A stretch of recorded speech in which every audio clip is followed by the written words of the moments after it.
Alright, thank you for joining me again. This is my blog on weird medical conditions. The ones I brought for you today are not so much funny, but they're actually pretty interesting.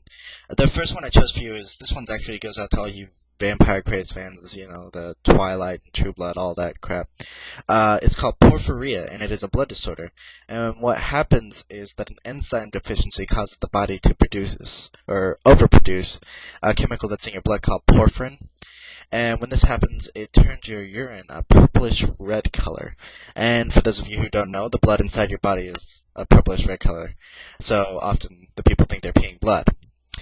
Other symptoms include vomiting, cramps, constipation, and sometimes numbness within the body. It has it's often caused by genetic or environmental stimuli.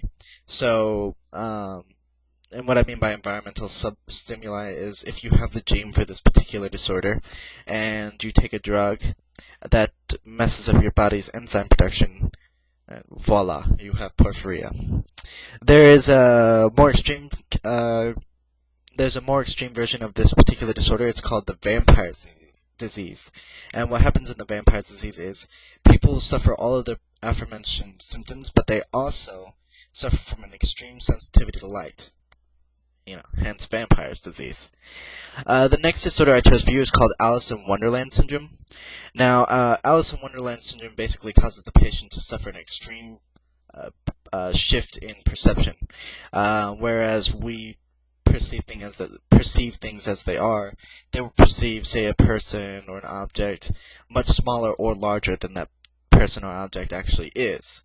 And it's believed to be caused by epilepsy or migraines, although less than 1% of epilepsy or migraine sufferers will actually experience this. Capgras syndrome is the next one I researched for you, and what Capgras syndrome is people who suffer from it, they suffer delusions that people close to them, like a girlfriend or their mother, have been taken and switched with an imposter that looks exactly like them. And people who suffer from this particular disorder, they have a hard time recognizing themselves in the mirror. Anyway, thank you for listening, and I'll bring you some more soon. Subscribe.